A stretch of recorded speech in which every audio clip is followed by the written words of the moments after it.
आज की क्लास में हम देखेंगे कि ईटीएफ यानी कि एक्सचेंज ट्रेडेड फंड्स में लॉन्ग टर्म इन्वेस्टमेंट कैसे करते हैं और उसी में एक स्विंग ट्रेडिंग की स्ट्रैटेजी भी हम आज देखेंगे। अब तक हमने जो भी स्ट्रैटेजीज देखी उसमें आपका इनकम जनरेशन होगा, लेकिन अगर आपको वेल्थ क्रिएशन करना है तो आपको लॉन्ग टर्म इंस्ट्रूमेंट्स में इन्वेस्ट करने की जरूरत होगी। और वेल्थ क्रिएशन के लिए सबसे इंपॉर्टेंट फैक्टर होता है कंपाउंडिंग। पावर ऑफ कंपाउंडिंग की मदद से अगर आप हर महीने हर साल लगातार इन्वेस्ट करते जाते हो और एक लंबे समय के बाद आपकी एक छोटी सी अमाउंट भी बहुत ही बड़ी अमाउंट में कन्वर्ट हो सकती है। ये आपके सामने एसआईपी कैलकुलेटर है। इसमें हम कैलकुलेट करके देखेंगे कि हमें minimum to minimum amount invest करके मिनिमम कितना परसेंटेज का रिटर्न हर साल हम अगर जनरेट करते हैं तो within span of 30 years हम कितनी अमाउंट इकट्ठा कर सकते हैं या फिर एक्यूमुलेट कर सकते हैं। सपोज आपने यहाँ पे 500 रुपीज हर महीने इन्वेस्ट करने की सोची और फॉर द रिटर्न ऑफ 15%, जो एक डिसेंट रिटर्न रहेगा हमारे लिए। सो यहाँ पे 15% का रिटर्न और फॉर द टाइम पीरियड अगर एक साल देखें तो इन्वेस्टेड अमाउंट जो है आपकी 6000 है, उसके ऊपर आपको 500 रुपए का रिटर्न मिलता है, जो ज़्यादा नहीं है। बट अगेन आप 5 ईयर्स का रिटर्न अगर देखो तो 30,000 के ऊपर लगभग 15,000 का रिटर्न जो है आपको मिल रहा है, दैट इज अराउंड 50%। और वैसे ही अगर आप 10-11 साल का देखेंगे रिटर्न तो 66,000 के ऊपर 1 lakh. So power of compounding जो है इसका इफेक्ट आपको आखिरी सालों में मोर देन 20 ईयर्स के बाद देखने के लिए मिलेगा। जैसे कि यहाँ पे अगर हम 20 साल के लिए इन्वेस्ट करते हैं तो 1,20,000 की जो रकम है वो कन्वर्ट होकर 6,37,000 हो सकती है। और हम यहाँ पे 30 साल की बात कर रहे हैं। सो अगर हम 30 साल के लिए इन्वेस्ट करते हैं लगातार हर महीने 500 रुपए 15% रिटर्न के हिसाब से 1,80,000 जो आपकी इन्वेस्टेड अमाउंट है वो एंड ऑफ 30 ईयर्स 35 लाख तक हो सकती है, जो बहुत ही अच्छी रकम है फॉर रिटायरमेंट। अब 30 साल में ऐसा तो नहीं होगा कि हम हमेशा 500 रुपए ही इन्वेस्ट करेंगे। हो सकता है हम बीच में रकम बढ़ा दें और उसे अगर हम 1000 करते हैं तो ये अमाउंट बढ़ के 70 लाख तक चली जाती है।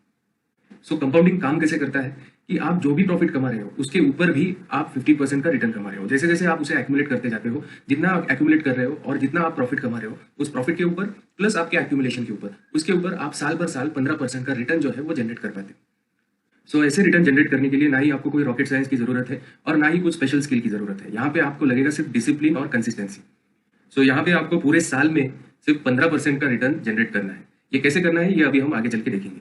तो अब अगर हम ये मान के चले कि अगले 30 साल तक हमें लगातार काम करना है इस स्ट्रैटेजी के ऊपर, जहां पे हम हर साल कंसिस्टेंटली 15% का रिटर्न जो है वो जनरेट कर पाए, तो अब हमारे सामने ऑप्शंस क्या है जिससे कि हम ये टारगेट ऑब्जेक्टिव जो है वो अचीव कर पाए। तो हमारे सामने ऑप्शंस है, एक स्टॉक्स और दूसरा है म्यूचुअल फंड्स। सो अगर हम स्टॉक्स की बात करें तो क्या आपकी नजर में ऐसा कोई स्टॉक है जो जब से ओरिजिनेट हुआ है या फिर मार्केट में आया है तब से वो अब तक सीधा ऊपर की तरफ ही उसका ग्राफ रहा है? क्या आप इस स्टॉक की गारंटी ले सकते हो कि ये आने वाले 30 सालों तक भी हमेशा ऊपर ही रहेगा, चाहे वो कितना भी अच्छा स्टॉक हो, उसमें स्कैम नहीं होगा या फिर कोई परफॉर्मेंस का इशू नहीं आएगा? ऐसा कोई भी स्टॉक नहीं है जिसकी आप गारंटी ले सकते हो। इसीलिए हम स्टॉक्स के ऊपर डिपेंड नहीं रहेंगे, क्योंकि हमें लगातार कंसिस्टेंटली 15% का रिटर्न जो है विद लॉजिक विद गारंटी हमें चाहिए। So next option is mutual funds. Even mutual funds की भी गारंटी आप नहीं ले सकते। अगर आपने देखा होगा तो ज्यादातर म्यूचुअल फंड्स के जो रिटर्न्स दिखाए जाते हैं वो पिछले 3, 5, 10 साल के रिटर्न्स जो होते हैं वो बहुत ही अच्छे होते हैं। लेकिन अगर आप लॉन्ग टर्म की बात करें, जैसे कि हमें 30 साल तक इन्वेस्ट करना है, तो मोर देन 80% म्यूचुअल फंड जो है वो स्ट्रगल कर रहे हैं इवन 5%, 6% रिटर्न देने के लिए भी। और दूसरी बात, इसमें ह्यूमन एरर आ सकता है। ह्यूमन एरर इसलिए क्योंकि फंड का जो मैनेजर है वो हमेशा ये कोशिश में रहेगा कि उसका जो म्यूचुअल फंड है वो अच्छा परफॉर्म करे, और इसकी वजह से वो ज्यादा रिस्क ले सकता है और रिस्क लेने की वजह से लॉसेस को आप एक्सपोज हो सकते हो। So this is one error. दूसरा ये हो सकता है कि अगर फंड मैनेजर कहीं पे जॉब स्विच करता है, अगर वो वहां से छोड़ के चला जाता है, तो आपके फंड के ऊपर जो दूसरा मैनेजर आएगा तो उसका जो थिंकिंग रहेगा वो अलग रहेगा। अगेन आपकी जो डिपेंडेंसी रहेगी वो फंड मैनेजर के ऊपर रहेगी।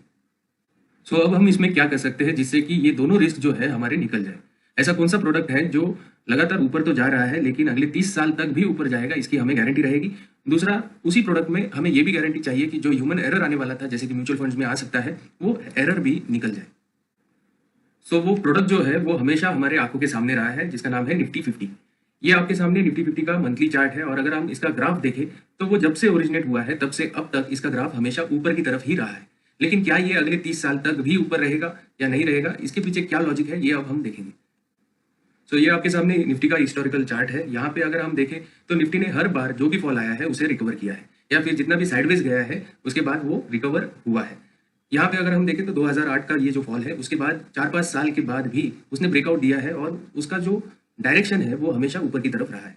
इवन 2015 में अगर हम देखें तो पूरे साल मार्केट जो है वो नीचे की तरफ जा रहा था, बट उसे फाइनली उसने रिकवर कर लिया और फिर से ग्राफ जो है वो ऊपर की तरफ जा रहा है। इवन कोविड के समय में हम देखेंगे कि इतना बड़ा जो फॉल आया है उसे भी निफ्टी ने रिकवर किया है, और अब फिलहाल यहाँ पे वॉर का सिचुएशन जो चल रहा है वहां पे भी निफ्टी थोड़ा बहुत नीचे आया है, यहाँ से भी वो ऑब्वियसली रिकवर करने वाला है। सो अगर मेजर फॉल्स हम यहाँ पे देखें तो यहाँ से यहाँ तक का जो फॉल था अराउंड 60-64% का फॉल था, जिसे निफ्टी ने 4-5 साल में रिकवर किया है। और कोविड का जो फॉल था वो भी लगभग 40% का फॉल था, उसे भी उसने रिकवर किया है। तो अब सवाल ये है कि निफ्टी जो है इस डायरेक्शन को मेंटेन कर पाता है कि नहीं कर पाता है, कि अगले 30 साल तक क्या ये हमेशा ऐसे ही ऊपर जाते जाएगा। तो इसके पीछे का लॉजिक क्या है वो हम पहले समझेंगे कि निफ्टी का जो प्राइस दिख रहा है आपको यहाँ पे, वो किसी एक स्टॉक का प्राइस नहीं है। निफ्टी जो है वो 50 स्टॉक का बास्केट है। सो यहाँ पे जो प्राइस आपको दिख रहा है वो उन 50 स्टॉक का एवरेज प्राइस है, और इस एवरेज को मेंटेन किया जाता है एक्सचेंज द्वारा और गवर्नमेंट द्वारा। अगर कोई स्टॉक इसमें से खराब परफॉर्म करता है तो उसे इस ग्रुप में से हटा दिया जाता है और नया स्टॉक जो है वो निफ्टी 50 के ग्रुप में आता है। और जो भी फॉल आता है, इवन गवर्नमेंट जो है वो स्टिमुलस या पैकेजेस जो है वो डिक्लेयर करती है, और जब जब निफ्टी गिरेगा तो इन 50 स्टॉक्स को बाय किया जाता है म्यूचुअल फंड्स और LIC द्वारा। सो इस बात की कभी भी चिंता नहीं रहनी चाहिए कि निफ्टी का जो एवरेज है वो घटेगा, और अगर घट भी जाता है तो उसे वहां से उठाया जाता है। एक तरीके से आप ये भी मान सकते हो कि गवर्नमेंट खुद आपके लिए काम कर रही है, क्योंकि चाहे कोई भी गवर्नमेंट रूलिंग पार्टी में आए, ये वो नहीं चाहेगी कि अपोजिशन उनके ऊपर उंगली उठाए कि आपके आने की वजह से स्टॉक मार्केट जो है वो गिर रहा है। सो गवर्नमेंट हमेशा इसे मेंटेन करेंगी, एक्सचेंजेस जो है वो इंडेक्स को हमेशा मेंटेन करेंगे। इवन जब बाहर के कंट्रीज हमारे कंट्री को देखेंगे, अपने स्टॉक मार्केट को देखेंगे, तो पहले वो इंडेक्स को देखेंगे। सो इंडेक्स को चमकाते रहना ये हमारा हमेशा काम रहने वाला है। तो इस बात की चिंता तो आप छोड़ दीजिए कि ये कभी गिरेगा और ऊपर आएगा ही नहीं। ये हमेशा इसका ग्राफ जो है वो ऊपर की तरफ ही रहेगा। सो हमें अभी ये प्रोडक्ट तो मिल गया है कि जो ओरिजिनेशन से अब तक हमेशा ऊपर की तरफ रहा है, और इसके 30 साल बाद भी हमें इस बात की अभी गारंटी है कि ये इसका ग्राफ जो है वो हमेशा ऊपर की तरफ ही रहेगा। अब इसमें बाइंग कैसे किया जाए और इसमें इन्वेस्टमेंट कैसे किया जाता है वो अब हम देखेंगे। तो अगर हमें निफ्टी में इन्वेस्टमेंट करना है या निफ्टी को बाय करना है, तो सबसे पहला ऑप्शन जो आता है वो है निफ्टी फ्यूचर्स का। निफ्टी फ्यूचर्स का जो लॉट है वो एक लॉट 1 लाख से लेकर 1.25 लाख रुपए तक आता है। बट किसी भी रिटेलर के लिए ये फीजिबल नहीं है। कोई भी रिटेलर जो है वो हर महीने 1 लाख का SIP नहीं कर सकता, इसीलिए ये आउट ऑफ क्वेश्चन है। दूसरा होता है इंडेक्स ऑप्शन। इंडेक्स ऑप्शन में अगर आप बाइंग करते हो लॉन्ग टर्म के लिए या इवन फॉर शॉर्ट टर्म के लिए, आपका कैपिटल जो है वो जीरो होने के सबसे ज्यादा चांसेस होते हैं। सो ये सबसे डेंजरस रहेगा। फिर हमारे लिए जो ऑप्शन बचता है वो है ETF का, यानी कि एक्सचेंज ट्रेडेड फंड्स। इसमें हम इन्वेस्टमेंट कैसे कर सकते हैं, प्लस इसी में हम स्विंग ट्रेडिंग कैसे कर सकते हैं, ये हम अभी देखेंगे। सो चार्ट में आके अगर आप टाइप करते हो निफ्टी 20, तो आपके सामने एक प्रोडक्ट आएगा जो निपॉन इंडिया म्यूचुअल फंड का प्रोडक्ट है। निपॉन इंडिया जो है वो रिलायंस का प्रोडक्ट है जो निफ्टी इंडेक्स में काम करता है, या इसका जो ETF है जिसका नाम है निफ्टी 20 वो इंडेक्स को फॉलो करता है, यानी कि इसका अंडरलाइंग एसेट जो है वो निफ्टी 50 है। तो इसके ऊपर अगर हम क्लिक करें तो आपके सामने एक चार्ट आएगा, और इसे अगर हम डेली चार्ट पे देखें तो आपको इसका जो कैंडल है वो कुछ इस तरह से दिखेगा। ये सारे एडजस्टमेंट कैंडल है, सो इसके लिए यहाँ पे परेशान होने की जरूरत नहीं है। इसे आप लाइन चार्ट में अगर कन्वर्ट करो तो आपको ये जो ग्राफ है सिमिलर टू निफ्टी दिखेगा। ये आपके सामने निफ्टी 20 का चार्ट है, और इसी पे अगर हम इंडेक्स का चार्ट लगा दें यहाँ पे निफ्टी 50 का, तो आप देख सकते हो दोनों चार्ट जो है वो सिमिलर है, क्योंकि निफ्टी 20 जो है वो निफ्टी के नक्शे कदम पे चलता है। तो इसके पीछे लॉजिक क्या है वो भी हम समझेंगे कि वो कैसे निफ्टी को फॉलो करता है। अगर हम नॉर्मल म्यूचुअल फंड की बात करें तो उनके ऊपर एक प्रेशर होता है कि वो निफ्टी को आउट परफॉर्म करे। सो जो भी आप पैसा लगाते हो उसमें, तो वहां पे रिस्क जो है आपका बढ़ जाता है, क्योंकि आउट परफॉर्म करने के लिए या निफ्टी को बीट करने के लिए वो ज्यादा रिस्क उठा सकता है। लेकिन ETF का जो फंड मैनेजर है उसे निफ्टी को आउट परफॉर्म नहीं करना है, उसे सिर्फ निफ्टी के नक्शे कदम पे चलना है। यानी कि अगर आप उसे 50 रुपए देते हो तो उसका एक ही काम है उन 50 रुपए को इक्वली डिवाइड करे और निफ्टी के 50 स्टॉक में एक एक रुपया लगा दे। तो इस वजह से निफ्टी 20 जो है वो निफ्टी को फॉलो करता है, यानी कि निफ्टी अगर ऊपर जाता है तो निफ्टी 20 भी ऊपर जाएगा, और अगर निफ्टी नीचे गिरता है तो निफ्टी 20 भी नीचे गिरेगा। तो अब हम अगर इसकी प्राइसिंग की बात करें तो यहाँ पे आप देख सकते हो इसके एक यूनिट की प्राइस जो है वो 186.75 है। ये प्राइसिंग कैसे आता है, जैसे कि 17-18 हज़ार का अगर निफ्टी है तो उसे डिवाइड बाय 100 किया जाता है, और जो भी अमाउंट आती है वो निफ्टी 20 की एक यूनिट की अमाउंट होती है, यानी कि 186 रुपीज में आप एक क्वांटिटी निफ्टी भी खरीद सकते हो, और ये किसी भी स्टॉक की तरह आपके डीमैट अकाउंट में आ जाएगा, और उसे आप लंबे समय तक जब तक चाहो तब तक आप उसे होल्ड कर सकते हो। यहाँ पे ना ही कोई एक्सपायरी रहेगी और ना ही कोई थीटा डीके होगा, और ना ही फ्यूचर की तरह आपको ज्यादा पैसा लगेगा, और फ्यूचर की तरह आपको रोल ओवर करने की भी कोई जरूरत नहीं है। जैसे कि लास्ट एक्सपायरी आएगी या लास्ट थर्सडे को जब भी एक्सपायरी आती है फ्यूचर्स की, तो उसे रोल ओवर करना पड़ता है, तो वो सारा हेडेक जो है वो ETF में नहीं रहेगा। Just like any other stock आप इसे होल्ड करके रख सकते हो। तो यहाँ पे हम निफ्टी 20 के रिटर्न देख सकते हैं। यहाँ अगर हम स्क्रॉल डाउन करें तो फंड रिटर्न जो है एक साल का 18% है, 3 साल के जो रिटर्न है वो है 14.7, 5 ईयर्स के 14.8, और ऑल टाइम रिटर्न जो है 15.7। सो हमारा ऑब्जेक्टिव अचीव करने के लिए हमें सिर्फ 15% का रिटर्न चाहिए, जो हमें निफ्टी 20 जो है वो अचीव करके दे सकता है। इसके अलावा और एक प्रोडक्ट है मोतीलाल ओसवाल का NASDAQ 100 ETF, जिसका सिंबल है MON 100, और इसके जो रिटर्न है वो अगर हम देखें तो टोटल ओवरऑल रिटर्न जो है वो 23.1% है। 5 ईयर्स का 24%, 3 ईयर्स का 25%, लेकिन अगर हम 30 साल की बात करें तो ये भी आपको मोर देन 15% रिटर्न जनरेट करके दे सकता है। यहाँ पे आप देख सकते हो ऑल टाइम रिटर्न जो है वो 23.1% है।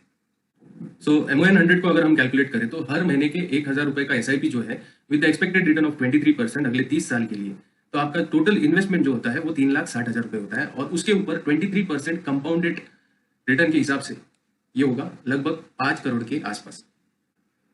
सो अब तक हमने ये सब कुछ इसलिए देखा कि आपका माइंडसेट जो है वो रेडी हो जाए और आपके मन में कोई भी शंका न रहे कि ये जो हमने देखा रिटर्न क्या वो वाकई में अचीवेबल है कि नहीं है, और अगर है तो कौन से प्रोडक्ट में और किस तरीके से हम इसमें काम करके ये ऑब्जेक्टिव जो है वो अचीव कर सकते हैं।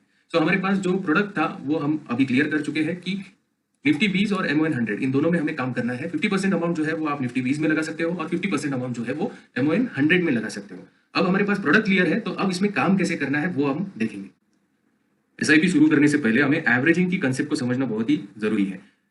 एवरेज आउट करना यानी कि एवरेजिंग करना क्या होता है ये हम पहले समझेंगे। यहाँ पे अगर किसी भी प्रोडक्ट को मैं 100 रुपए पे खरीदता हूँ तो मुझे प्रॉफिट में आने के लिए उस प्रोडक्ट का प्राइस जो है वो 100 रुपए के ऊपर जाना चाहिए, तब जाके मैं प्लस में रहूंगा।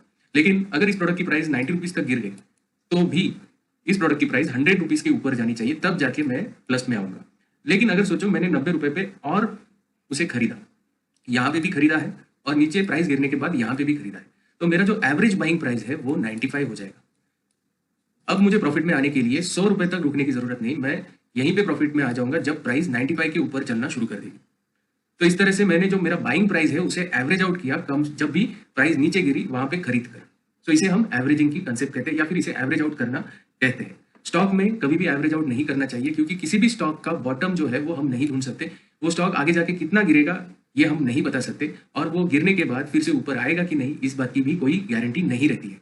लेकिन जब हम निफ्टी में काम कर रहे हैं हमें इस बात की पूरी गारंटी है कि वो चाहे कितना भी गिरे वो कभी ना कभी फिर से ऊपर आने वाला है, और उसका जो ग्राफ है वो हमेशा ऊपर की तरफ रहने वाला है। तो यहाँ पे हम एवरेजिंग कर सकते हैं। सो जितना एक्यूमुलेशन करे उतना अच्छा है। अगर निफ्टी 5-5 साल साइडवेज भी रहता है, जैसे हमने 2008 के मार्केट में देखा कि उसके बाद 4-5 साल निफ्टी जो है वो साइडवेज था, लेकिन फिर भी अगर आप उसमें एक्यूमुलेशन करते जाते हो और जैसे ही ब्रेकआउट होता है तो आपका जो क्वांटिटी एक्यूमुलेटेड है वो यहाँ पे बहुत ज्यादा होती है, तो आपका फायदा तुरंत आपको यहाँ पे देखने को मिलता है। इवन अगर निफ्टी में कोई फॉल आता है और आप यहाँ पे भी बाय कर रहे हो और यहाँ पे भी बाय कर रहे हो, तो आपका जो एवरेज प्राइस है वो कहीं पे यहाँ पे आ जाएगा। सो इवन निफ्टी यहाँ से थोड़ा बाउंस भी देता है तो अगेन आप प्रॉफिट में आ जाते हो। तो यहाँ पे आप निफ्टी के चार्ट में देख सकते हो कि जब जब निफ्टी फॉल हुआ है तब तब अगर आप एक्यूमुलेशन करते हो, एसआईपी करते हो, हर महीने रेगुलरली बाय करते हो, तो आपका एक्यूमुलेटेड क्वांटिटी जो है इवन इन साइडवेज मार्केट बहुत सारा बढ़ जाएगा। और जैसे ही मार्केट ऊपर जाता है उस जोन को छोड़ने लगता है, वैसे ही आपका प्रॉफिट भी जो है वो दिखने लगता है। इवन अप मार्केट में भी आप एक्यूमुलेट करते जाते हो और इवन डाउन मार्केट में भी आप निफ्टी को लगातार कंसिस्टेंटली बाय करते जा रहे हो। तो पहले 1-2 साल में हो सकता है आपको ज्यादा रिटर्न ना दिखे, लेकिन 1-2 साल के बाद जैसे ही वो निफ्टी अपने जोन को छोड़ के ऊपर की तरफ चलना शुरू करता है, आपको प्रॉफिट जो है वो दिखना शुरू हो जाएगा। इसमें हमें ऐसा नहीं करना है कि थोड़ा सा प्रॉफिट दिख गया तो हम उसमें से निकल गए। प्रॉफिट बुकिंग के लिए हमने अलग अलग स्ट्रेटेजीज देखी है, आप प्रॉफिट बुकिंग वहां पे कर सकते हैं, लेकिन यहाँ पे आपका जो माइंडसेट है वो कम से कम 25-30 साल का होना ही चाहिए। अगर आप 20-20 में प्रॉफिट बुकिंग करते हो तो उसमें एक्यूमुलेशन कभी नहीं होगा और उसका कंपाउंडिंग का जो इफेक्ट है वो आपको कभी देखने के लिए नहीं मिलेगा। सो नेक्स्ट पार्ट में हम देखेंगे कि इसमें काम कैसे करना है। सो इस पार्ट में हम देखेंगे कि ईटीएफ को कैसे बाय किया जाता है। ईटीएफ को बाय करने के 2 तरीके हैं, एक है मंथली मेथड और दूसरा है टेक्निकल मेथड। मंथली मेथड में आप महीने का कोई भी एक डेट फिक्स कीजिए और उस डेट पे आपकी जो फिक्स एसआईपी है उसे इन्वेस्ट करते जाइए, चाहे मार्केट ऊपर हो या नीचे हो, इससे कोई फर्क नहीं गिरने वाला। आप जो भी डेट आपने फिक्स की है उस डेट पे आप रेगुलरली इन्वेस्टमेंट जो है वो स्टार्ट कीजिएगा। और दूसरा मेथड है टेक्निकल मेथड। ये थोड़ा सा हाई फ्रीक्वेंसी मेथड है। यहाँ पे हम एक टेक्निकल इंडिकेटर यूज करेंगे जो आपको सिग्नल देगा कि कब एसआईपी करना है। हो सकता है आपको एक महीने में 2 से ज्यादा सिग्नल भी मिल जाए, क्योंकि ये मंथली मेथड से थोड़ा सा एग्रेसिव मेथड है। जो एक्टिव ट्रेडर है, जो एक्टिव इन्वेस्टर है, उनके लिए ये मेथड यूजफुल हो सकता है। ये आपके सामने निफ्टी का चार्ट है। आपको जब भी एसआईपी करना है ईटीएफ में तो उसमें आपको इंडेक्स का चार्ट लगाना चाहिए और ना कि ईटीएफ के चार्ट पे एनालिसिस करना। तो हमेशा जब भी आपको एनालिसिस करना है वो आप इंडेक्स के चार्ट पे करोगे। यहाँ पे जो टाइम फ्रेम हम यूज करेंगे वो डेली का टाइम फ्रेम यूज करेंगे और इंडिकेटर जो यूज करेंगे वो करेंगे स्टोकेस्टिक। स्टोकेस्टिक अगर हम टेक्निकल्स में देखें तो आपको यहाँ पे मिल जाएगा, इसे क्लिक कीजिए और ये आपका बाय डिफॉल्ट सेटिंग वाला यानी कि 1413 के सेटिंग वाला स्टोकेस्टिक जो है वो आपको यहाँ पे दिख जाएगा। ये एक ऑसिलेटर है, ये ओवरबॉट और ओवरसोल्ड लेवल्स दिखाता है। 80 के ऊपर अगर जाता है तो इसे ओवरबॉट माना जाता है और 20 के नीचे जब भी ये आता है तो उसे ओवरसोल्ड माना जाता है। इसके जो बाय डिफॉल्ट सेटिंग्स है इसमें हम थोड़े से चेंजेस करेंगे। जहां पे ये 1413 है उसे हम 1453 करेंगे, जिससे कि वो थोड़ा सा और स्मूथ आउट हो जाए। सो ये सिग्नल्स जो है वो आपको एंड ऑफ द डे देखने हैं, मार्केट खत्म होने के बाद देखने हैं। और आपको ये देखना है कि जब जब ये क्रॉसओवर होता है नीचे से ऊपर की तरफ, ये आपका बाय सिग्नल रहेगा। जिस दिन ये बाय सिग्नल देता है उसके नेक्स्ट डे मार्केट ओपन होने पे आप उसे बाय कर सकते हो।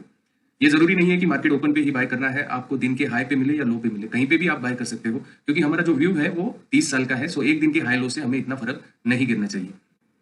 स्टोकेस्टिक देखने से आपको ऐसे लेवल्स पे बाइंग मिलेगा जहां पे वो अपना पुल बैक खत्म कर रहा है या फिर ऑलमोस्ट एक बॉटम बना रहा है। सो जब जब वो अपना बॉटम बना के ऊपर जाने की कोशिश करेगा तब तब ये स्टोकेस्टिक जो है वो आपको क्रॉस ओवर देगा। अभी ये महीने में एक दो सिग्नल तो आएंगे, लेकिन जब भी मार्केट कंसोलिडेट हो रहा है या फिर साइडवेज जा रहा है, हो सकता है आपको महीने में 3 से 4 बार भी सिग्नल आए। तो अगर आपको बाय करना है तो 3-4 बार आप उसे बाय भी कर सकते हो। यहाँ पे हम ओवरबॉट और ओवरसोल्ड लेवल्स नहीं देख रहे हैं, हम प्योरली यहाँ पे क्रॉसओवर्स देख रहे हैं। अगर क्रॉसओवर ऊपर की तरफ भी आता है तो भी आप यहाँ पे खरीद सकते हो। जैसे कि यहाँ पे भी आप देख सकते हो कि कई बार यहाँ पे क्रॉसओवर दिया है, तो हर बार आप इस एरिया में स्टॉक को या एसआईपी करके इस ईटीएफ को एक्यूमुलेट कर सकते हो। सो यहाँ पे एक बाय आया, फिर से यहाँ पे आया, यहाँ पे एंड देन अगेन यहाँ पे। सो ये जो साइडवेज मार्केट चल रहा है, तो यहाँ पे आपका कंटिन्यूस एक्यूमुलेशन जो है वो होते रहेगा। उसके बाद मार्केट जैसे ही उसके जोन को छोड़ के वो ऊपर की तरफ जाना शुरू करेगा तो आपको प्रॉफिट जो है वो दिखना शुरू हो जाएगा। अब स्टोकेस्टिक का और एक फायदा ये है कि इसकी मदद से आप मार्केट के मेजर बॉटम्स जो है उसे फाइंड कर सकते हो, लेकिन उसके लिए आपको जो टाइम फ्रेम लगेगा वो वीकली का टाइम फ्रेम लगेगा। तो इसे मेजर बॉटम्स फाइंड करने के लिए आपको सिर्फ वीकली टाइम फ्रेम ही यूज करना है। यहाँ पे अगर मैं इस प्राइस को हाइड कर देता हूँ तो अब यहाँ पे हम ओवरसोल्ड लेवल्स जो है वो वीकली पे यूज कर सकते हैं। जैसे कि ये 20 के नीचे आता है, हम अगर इसे मार्क करके ले ले, यहाँ पे मैं अगर एक वर्टिकल लाइन ड्रॉ करूँ, फिर से यहाँ पे एक ड्रॉ करता हूँ, यहाँ पे भी 20 के नीचे आया है, सो यहाँ पे हम एक मार्क करेंगे, और यहाँ पे भी 20 के नीचे आया है तो यहाँ पे भी एक मार्किंग करेंगे। अब जैसे ही प्राइस को मैं अनहाइड करता हूँ तो आप देख सकते हो कि जब जब इसने बॉटम बनाया है, जब जब पुल बैक खत्म हुआ है, तो स्टॉकेस्टिक ने हमें यहाँ पे सिग्नल दिया है। सो जब जब ये 20 के नीचे आएगा तो उसके नीचे आते ही यहाँ से क्रॉसओवर जब होगा, ये आपका बाय सिग्नल होता है। वैसे ही यहाँ पे आप कोविड का फॉल देख सकते हो, कोविड का जो बॉटम बनाया है उसने यहाँ पे, तो वहां पे भी ये 20 के आसपास आया था, और आपको यहाँ पे एक मेजर बॉटम जो है वो मिल जाएगा। सो जब भी आपको ऐसे बॉटम्स निफ्टी में मिलते हैं तो उसका फायदा आप ईटीएफ में उठा सकते हो। सो जब जब मेजर बॉटम आएगा तो वहां पे आप थोड़ा सा एक्स्ट्रा इन्वेस्ट कर सकते हो। जैसे कि यहाँ पे कोविड का फॉल आया था और हमें यहाँ पे बॉटम मिल गया था, तो ईटीएफ की जो प्राइस थी, निफ्टी की प्राइस जो थी निफ्टी 20 की, वो अराउंड 90 रुपीज की थी, और विद इन 1 ईयर वो 180 हो गई थी। जैसे कि यहाँ पे मैं अगर आपको दिखाऊँ, निफ्टी 20 का ये चार्ट है, और यहाँ पे आप प्राइस देखो तो अराउंड 90 के आसपास थी, and with in 1 year it has doubled. तो ऐसे मौके आपको हमेशा मिलते रहेंगे बीच बीच में, हर 4-5 साल, 1 साल, 2 साल में कहीं ना कहीं पे वो एक बॉटम बनाएगा ही बनाएगा, जहां पे आप एक्स्ट्रा इन्वेस्टमेंट करके उसका फायदा उठा सकते हैं। सेम टेक्निक जो है आप स्टॉक्स के ऊपर भी यूज कर सकते हैं to find out major bottoms. जैसे कि यहाँ पे अगर मैं कोपरान टाइप करूँ, हमने स्टेज एनालिसिस सीखा था, जहाँ पे 40 SMA के बाउंस पे हम किसी भी स्टॉक को लेते हैं। तो यहाँ पे मैं मूविंग एवरेज लगा देता हूँ, और ये आपका वीकली मूविंग एवरेज है, और यहाँ पे मेरा बाइंग हुआ था, और आप यहाँ पे देख सकते हैं कि स्टोकेस्टिक जो है वो 20 के नीचे आया था। तो हर एक पुल बैक पे वो नीचे नहीं आएगा 20 के नीचे, लेकिन जब जब वो 20 के नीचे आएगा तो आप यहाँ पे एक मेजर बॉटम जो है वो फाइंड आउट कर सकते हो, और कॉन्फिडेंटली वहां का जो भी ब्रेकआउट आएगा उसमें ट्रेड कर सकते हो। सो यहाँ पे हमने 2 तरीके देखे जिसकी मदद से हम किसी भी ईटीएफ में एसआईपी कर सकते हैं। पहला मेथड जो है वो है मंथली मेथड, जहाँ पे हम कोई भी एक फिक्स डेट लेंगे और वहाँ पे इन्वेस्ट करेंगे। Second method is technical method, जहाँ पे आपकी फ्रीक्वेंसी ऑफ एसआईपी जो है वो बढ़ जाती है। यहाँ पे हम यूज कर रहे हैं स्टोकेस्टिक, जिसका बाय डिफॉल्ट सेटिंग होता है 1413 का, और उसे हमने चेंज किया 1453 पे, और हर एक क्रॉसओवर पे आप ऑन डेली टाइम फ्रेम उसे बाय कर सकते हो। उसी स्टोकेस्टिक को लेके हमने एक तरीका देखा कि वीकली पे मेजर बॉटम्स जो है वो कैसे फाइंड आउट करते हैं। अब ये जो हुआ, ये सारा कुछ वेल्थ क्रिएशन के लिए हमने देखा, लॉन्ग टर्म के व्यू के हिसाब से देखा। अब इसमें स्विंग ट्रेडिंग कैसे करते हैं वो भी हम देखते हैं। सो ईटीएफ में स्विंग करने से पहले यहाँ पे हम 2 कंसेप्ट जो है वो क्लियर करेंगे। पहली बात, हम जब भी स्विंग ट्रेड लेते हैं या पोजिशनल ट्रेड लेते हैं, हम हमेशा ब्रेकआउट के बाद ही उसे बाय करते हैं, क्योंकि ये स्टॉक्स है तो स्टॉक्स की कोई गारंटी नहीं होती है, इसलिए हमें ब्रेकआउट का कंफर्मेशन चाहिए, सो दैट अगर वो घूम भी जाता है तो हम एक स्टॉप लॉस लेके वहां से निकल जाए। क्योंकि अगर आप स्टॉक्स में बाय ऑन डिप करोगे, जैसे ही वो नीचे जाएगा और एवरेज आउट करोगे, तो उसकी कोई गारंटी नहीं होती किसी भी स्टॉक की कि वो फिर से घूम के ऊपर की तरफ जाएगा। लेकिन निफ्टी में हमने देखा कि वो चाहे जितना भी गिर जाए वहां से वो बाउंस बैक होना ही है। सो यहाँ पे हमें ब्रेकआउट का कंफर्मेशन जो है वो लेने की जरूरत नहीं है। यहाँ पे हम थोड़ी सी स्ट्रेटेजी को चेंज करेंगे, और यहाँ पे हम करेंगे बाय ऑन डिप्स, यानी कि जितना स्टॉक नीचे गिरेगा वहां पे हम बाय कर सकते हैं, और एक छोटा सा टारगेट जो है हमारा स्विंग का, वो भी ऑलमोस्ट 0 लॉस से अचीव कर सकते हैं। अब यहाँ पे कैपिटल कितना लगेगा वो भी हम यहाँ पे देखते हैं। सपोज आपका जो एसआईपी अमाउंट है वो अगर 1000 का रहेगा, तो आपका जो स्विंग के लिए कैपिटल लगेगा वो इसके 10x लगेगा, यानी कि 10 गुना ज्यादा लगेगा। सो यहाँ पे 10,000 का आपका मिनिमम कैपिटल होना चाहिए अगर आपका एसआईपी 1000 है। तो अगर आपका एसआईपी अमाउंट 500 है, तो आपका जो मिनिमम कैपिटल है इसके 10 गुना, यानी कि 5000, ये मिनिमम से मिनिमम कैपिटल होना चाहिए। इसके ऊपर आप जितना चाहो उतना लगा सकते हो, क्योंकि इसमें रिस्क बहुत ही कम है, ऑलमोस्ट ना के बराबर है। इसलिए आप जितना चाहो 5000, 10,000 के ऊपर आप 50,000, 50 लाख तक, कुछ भी जो भी आपके हिसाब से आपको लगाना है उस हिसाब से आप इसमें कैपिटल डिप्लॉय कर सकते हो। सो जैसे ही आपने कैपिटल तय कर लिया, तो उस कैपिटल को आपको 3 पार्ट में डिवाइड करना है। जैसे कि अगर आपके पास 1 लाख का कैपिटल है तो उसे 3 पार्ट में डिवाइड कीजिए, तो ये आपका 33,000 के ऐसे 3 कंपार्टमेंट्स बन जाएंगे। इसे यूज कैसे करना है वो अभी हम देखेंगे। कि हमने देखा कि हमें यहाँ पे buy on dip strategy use करनी है। सो जब जब निफ्टी में डिप आएगा या जब जब निफ्टी नीचे गिरेगा, तब तब हम एक पार्ट जो है इस कैपिटल का वो वहां पे लगा देंगे। जैसे कि यहाँ पे निफ्टी अगर गिर गया तो वहां पे हम 33,000 लगाएंगे, और वेट करेंगे इसके टारगेट का। टारगेट जो है वो आपका फिक्स्ड रहेगा, and that will be 5%। Normally हम स्टॉक्स में या स्विंग्स में 10 से 12% या 15% से लेकर 20% का जो नॉर्मल टारगेट रहता है वो हम लेते हैं, क्योंकि बीच बीच में हमें स्टॉक्स में लॉसेस भी होते हैं 8-9% की, या ऑन एवरेज 7-8% के लॉसेस होते हैं, तो उन्हें कवर करने के लिए हम थोड़ा सा टारगेट वहां पे ज्यादा रखते हैं। दूसरी बात, हम जब पोजिशनल ट्रेड करते हैं तो ऑन एवरेज आपका जो लॉस रहता है वो 20-25% का लॉस होता है पर स्टॉक के पीछे। सो वहां पे भी टारगेट जो है वो हमारा मिनिमम 50-100% के ऊपर हमारा टारगेट रहता है। लेकिन यहाँ पे इस स्ट्रेटेजी में ऑलमोस्ट जीरो लॉस स्ट्रेटेजी है, तो इसलिए यहाँ पे हमें सिर्फ छोटा 5% का टारगेट भी बहुत कुछ दे जाएगा। सो निफ्टी में जैसे ही कोई फॉल आता है तो आप क्या करोगे कि ये पहला वाला जो पार्ट है वो यहाँ पे डिप्लॉय करोगे और वेट करोगे 5% टारगेट का। और उसके बाद भी अगर निफ्टी गिरता है और आपका टारगेट अचीव नहीं होता है तो आप यहाँ पे सेकेंड पार्ट जो है उसे डिप्लॉय करोगे एंड फिर से आप टोटल 5% के टारगेट का वेट करोगे। और फिर भी निफ्टी नहीं आता है और नीचे चला जाता है तो आप यहाँ पे थर्ड पार्ट जो है उसे डिप्लॉय करोगे। इस तरह से आपके तीनों पार्ट जो है वो इन्वेस्टेड रहेंगे और आपका जो बाइंग एवरेज है वो यहाँ पे कहीं पे बीच में आ जाएगा। सो जैसे ही निफ्टी इसको क्रॉस करेगा आपका 5% का टारगेट जो है वो यहाँ से अचीव होना चाहिए। और अगर निफ्टी फिर भी टारगेट अचीव नहीं करता है और आगे जाके और फॉल देता है तो आपको परेशान होने की जरूरत नहीं है, क्योंकि दूसरी तरफ से आपका एसआईपी जो है वो लगातार चालू है, वो आपका प्रॉफिट कमा के देगा, वो आपका ये जो कैपिटल है उसे फ्री कर देगा।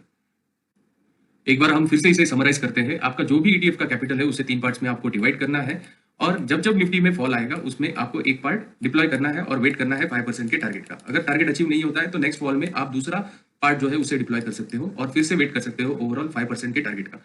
और तीसरी बार जब निफ्टी गिरेगा विदाउट अचीविंग द टारगेट आप तीसरा पार्ट जो है उसे डिप्लॉय कर सकते हैं।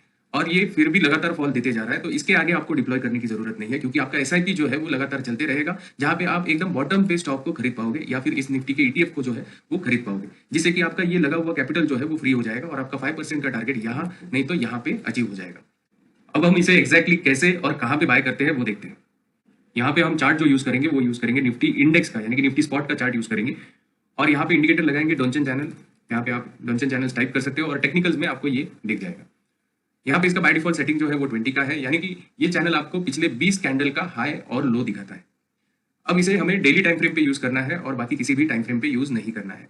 तो सिर्फ और सिर्फ डेली पे हम इसे देखेंगे और इसका जो सेटिंग है उसे चेंज करके हम 20 से लेके 25 का करेंगे, सो दैट आपको पिछले 25 दिन का हाई और 25 दिन का लो दिख जाए और ये जो बीच वाली लाइन है उसे हम हटा देंगे। तो यहाँ पे ये चैनल पे आप देख सकते हो कि ये जो लोअर लाइन है ये आपको पिछले 25 कैंडल का लो दिखाता है और ये जो अपर लाइन है या अपर बैंड जो है वो आपको पिछले 25 दिन का हाई दिखाता है। अब एज पर स्ट्रेटेजी हमने देखा कि जब जब डिप आएगा तब तब हम एक कैपिटल का पार्ट जो है उसे डिप्लॉय करेंगे। तो डिप को पहचानने के लिए हमें ये देखना है कि जब जब ये फ्लैट लाइन ब्रेक होती है ये आपका पहला सिग्नल होगा। यहाँ पे जैसे ही फ्लैट लाइन ब्रेक हो गई तो इस कैंडल ने उसे ब्रेक किया तो दूसरे दिन आपको सुबह सुबह उसे बाय करना है। फिर से आपको वेट करना है फ्लैट लाइन का फॉर्म होने का। ऐसे स्लोपिंग लाइन के ब्रेक पे हम कभी भी बाय नहीं करेंगे, एटलीस्ट थोड़ी तो फ्लैट लाइन उसमें होनी चाहिए और जैसे ही कोई कैंडल उसे ब्रेक करता है डेली कैंडल उसके नेक्स्ट डे हम उसे बाय करेंगे। अगेन यहाँ पे भी फ्लैट लाइन ब्रेक हो गई तो हम इस दिन पे बाय करेंगे। तो लगातार 3 बार हमने यहाँ पे कैपिटल को डिप्लॉय किया है तो आपका जो एवरेज बाइंग प्राइस रहेगा वो लगभग इस एरिया में रहेगा। तो जैसे ही यहाँ से स्टॉक ऊपर जाने लगता है आप 5% का टारगेट जो है जैसे ही अचीव होता है वहां से निकल सकते हो। दूसरी बार फिर से यहाँ पे फ्लैट लाइन ब्रेक हो गई तो आप इस दिन बाय करोगे। फिर से इस दिन फ्लैट लाइन जो है वो ब्रेक हो गई तो आप उसके नेक्स्ट डे मॉर्निंग पे उसे बाय करोगे। फिर से यहाँ पे फ्लैट लाइन ब्रेक होने पे आप यहाँ पे फिर से बाय करोगे। तो आपका जो बाइंग एवरेज है इन तीनों का वो कहीं पे यहाँ रहेगा। तो यहाँ से अगर आप देखें तो आपका जो 5% का टारगेट है वो अचीव हो जाएगा। यहाँ पे अगर इसके बाद भी स्टॉक या जो निफ्टी है वो नीचे गिरता है तो आपको लॉस बुक नहीं करना है। लॉस आपको तभी होगा जब आप उसे बुक करोगे। और यहाँ पे हमें पता है कि निफ्टी जो है चाहे जितना भी गिरे वो कहीं ना कहीं से फिर से बाउंस होने वाला है और अगर वो ज्यादा समय लेता है तो एक तरफ से आपका एसआईपी चालू रहेगा जो आपको प्रॉफिट देगा, जिससे कि आपका ये जो डिप्लॉयड कैपिटल है वो फ्री हो जाएगा। तो अब इसका ड्रॉबैक क्या है वो भी हम देखते हैं कि यहाँ पे ट्रेड तो मिल रहे हैं, जैसे कि यहाँ पे दिसंबर में ट्रेड मिला था और उसके बाद फरवरी में ट्रेड मिला था, लेकिन इसके पहले वाला जो ट्रेड था वो हमें मार्च 2021 में मिला था। तो लगभग 8-9 महीने के बाद हमें दूसरा ट्रेड मिला था। तो ये जो वेटिंग पीरियड है इसे कम कैसे किया जाता है और कौन से ऐसे ईटीएफ है जिसमें हम ट्रेड कर सकते हैं वो हम देखेंगे। ये हम एनएससी की साइट पे आए हैं, उसके होम पेज पे है, आप यहाँ पे देख सकते हो nseIndia.com। जैसे ही आप होम पेज पे आते हो थोड़ा सा स्क्रॉल डाउन कीजिए और यहाँ पे चार्ट्स आपको दिखेंगे और इसी चार्ट्स के नीचे आपको यहाँ पे स्टॉक वॉच दिखेगा, इसके ऊपर क्लिक कीजिए।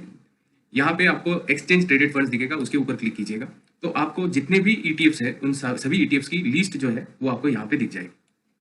तो यहाँ पे आप सभी ईटीएफ्स के नाम देख सकते हो और उन ईटीएफ्स का अंडरलाइन एसेट क्या है वो भी आप यहाँ पे देख सकते हो। जैसे कि निफ्टी 20 जो है वो निफ्टी 50 को फॉलो करता है, वैसे ही आईसीआईसीआई ऑटो जो है वो निफ्टी ऑटो इंडेक्स को फॉलो करता है। यूटीआई नेक्स्ट 50 जो है वो निफ्टी नेक्स्ट 50 के इंडेक्स को फॉलो करता है। वैसे ही एसबीआई ईटीएफ आईटी, ये जो ईटीएफ है वो निफ्टी आईटी इंडेक्स को फॉलो करता है और ये आईवीजेड आईएन निफ्टी जो है वो निफ्टी 50 को फॉलो कर सकता है।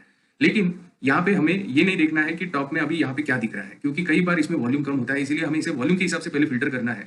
तो यहाँ पे वॉल्यूम दिख रहा है आपको, यहाँ पे एक बार क्लिक कीजिए तो आप दिखेंगे कि ये डिसेंडिंग टू असेंडिंग ऑर्डर में लग गया है। तो ये ई बैंक यानी कि निफ्टी बैंक को फॉलो करता है। तो पूरे दिन भर में इसमें सिर्फ 4 यूनिट्स ट्रेड हुए हैं। तो ऐसे वालों में हमें ट्रेडिंग करने से कोई फायदा होने वाला नहीं है, और ना ही इसमें इन्वेस्टिंग करने से फायदा होगा, क्योंकि आप खरीदने जाओगे तो बेचने वाला कोई नहीं रहेगा, और अगर बेचने जाओ तो खरीदने वाला कोई नहीं रहेगा। यहाँ पे फिर से एक बार क्लिक कीजिए तो हाईएस्ट टू लोवेस्ट ऑर्डर में आपको यहाँ पे दिख जाएगा। तो सबसे हाईएस्ट वॉल्यूम जो है वो गोल्ड बीज, नेटफिट, निफ्टी बीज, सीपीएससी ईटीएफ, सिल्वर और गोल्ड, ऐसे टॉप 10 जो यहाँ पे ईटीएफ दिख रहे हैं उसमें आप ट्रेड कर सकते हो। अब इसमें से भी हम 4-5 ईटीएफ अलग से लेके देखेंगे कि किसमें ज्यादा अपॉर्चुनिटी मिलती है। इसमें सबसे इंपॉर्टेंट जो है वो है सीपीएससी ईटीएफ, क्योंकि सीपीएससी ईटीएफ जो है ये आपको बार बार अपॉर्चुनिटी देगा स्विंग ट्रेडिंग के लिए। इसे हम चार्ट्स में भी देखेंगे। फिलहाल आप इन ईटीएफ की लिस्ट जो है, जैसे कि निफ्टी बीज, बैंक बीज, सीपीएससी ईटीएफ, गोल्ड बीज और नेटफिट, इसे आप पहले इसमें काम कीजिएगा, इसे आप लिख लीजिएगा।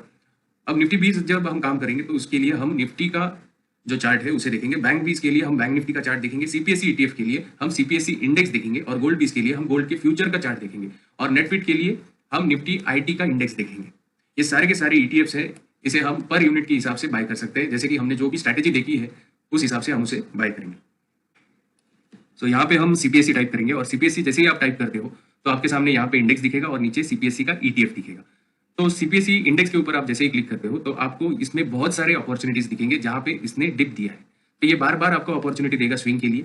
जैसे यहाँ पे फ्लैट लाइन ब्रेक हो गया 1-2 बार, और वहां से आप 5% का टारगेट जो है वो अचीव करके निकल सकते हो। इसकी जो फ्रीक्वेंसी हो वो सबसे ज्यादा है। लेकिन इसमें एक बात हमेशा ध्यान में रखना कि आपको जो इन्वेस्टिंग करना है वो सिर्फ निफ्टी 20 और MON 100 में करना है, और ना कि बाकी किसी ईटीएफ में। क्योंकि सीपीएससी का अगर हम मंथली चार्ट देखें तो ये इन्वेस्टिंग के लायक नहीं है, क्योंकि ये हमेशा साइडवेज रहेगा।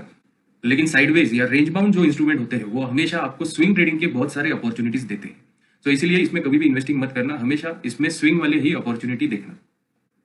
तो इस तरह से आप 4 से 5 ईटीएफ में at a time almost 0 loss से ट्रेड कर सकते हो। हर एक ईटीएफ के लिए आप अलग अलग कैपिटल रख सकते हो। जैसे कि हमने देखा कि 1000 का आपका एसआईपी रहेगा तो उसका 10 गुना यानी कि 10,000 रुपए आप एक ईटीएफ में लगा सकते हो। ऐसे ही अगर आपको पूरा सिस्टम चलाना है तो हर एक में 10-10 हजार रुपए आप लगा के रख सकते हो, सो दैट आपका कैपिटल भी फ्री रहेगा। जहां जहां अपॉर्चुनिटी मिलेगी वहां पे आप ट्रेड कर सकते हो। तो इस तरह से हमने देखा कि ईटीएफ में लॉन्ग टर्म वेल्थ जनरेशन कैसे किया जाता है, और उसी में स्विंग ट्रेडिंग कैसे किया जाता है। इस वीडियो को आप फिर से देखिएगा, अच्छे से नोट्स बनाइएगा, और इसके पहले वाले जितने भी वीडियोस थे उनके भी अच्छे से नोट्स बनाइएगा, और जो भी सवाल आता है हम क्यूएन में सॉल्व करेंगे। Thank you so much.